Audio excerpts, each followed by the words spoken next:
I now yield myself for 5 minutes.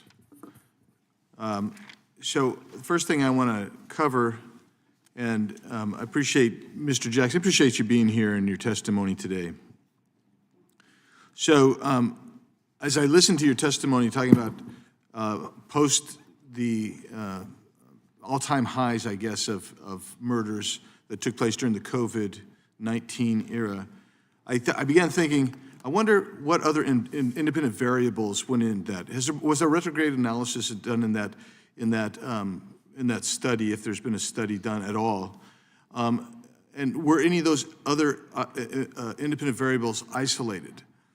And I would suggest to you that actually in your testimony and other people's testimonies today, we know that there was a spike. It happened during COVID-19. What caused the spike? Some people say it was COVID-19 that caused the spike. The people frustrated, people sick, people out, people isolated. All of that took place. But we also know that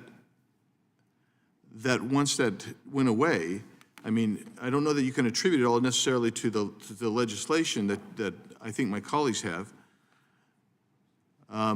You actually changed the society, began trying to get back to normal. And that's why you see the spike. You see this certain level, it's kind of moving like that on the graph line that was there. Then you have the spike, and then it starts winding its way back down. You don't know what we don't know what the dependent variables are or the independent variables are as we look at that as a study, if we're going to look at it as a study. And that's why it's so important in my mind that you really actually kind of isolate those variables and you do the regressive analysis to see what's there. So that's just where I am and to start with. And so I want to go now to Ms. Mueller. Ms. Mueller, what are some of the potential negative consequences of a jurisdiction that fails to grant an individual's application for a concealed carry permit? Are you referring to shall issue and may issue? Yes, I am. I was going to get that from Mr. McDermott, but I'm here with you, so you go ahead. Well, I think that anytime you throw a barrier up between, let's say, a woman who's facing domestic violence, and anytime you throw a barrier to her being able to defend herself, is going to be detrimental. We hear it time after time. I know there was a woman in New Jersey that was waiting for her concealed carry permit. She was stabbed, I believe, in her driveway. The criminals don't wait, and if you need to defend yourself now, then you're only creating a barrier for people to be safe.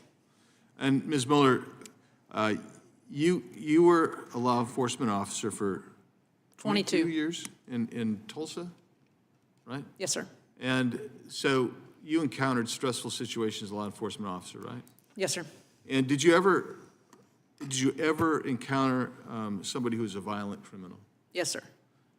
And what is the stress level when you encounter somebody that is threatening, violent?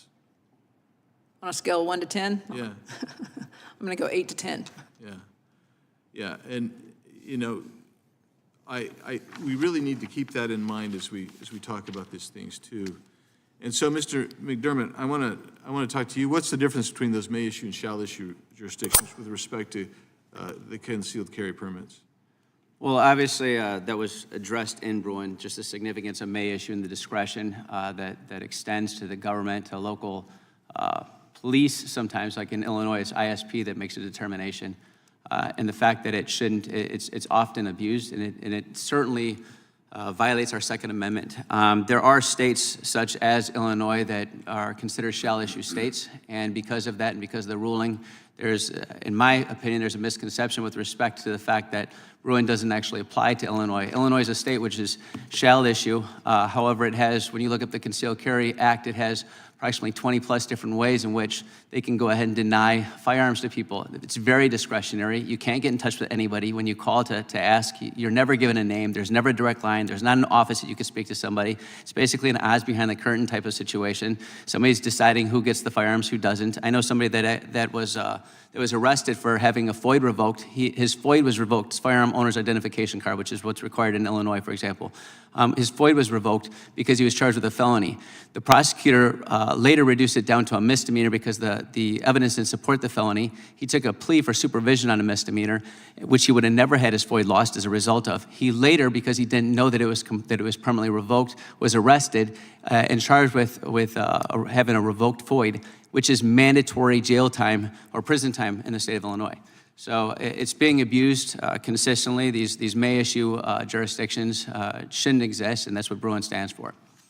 Thank you. I thank all of the witnesses and everyone who's attended this hearing. This concludes today's hearing.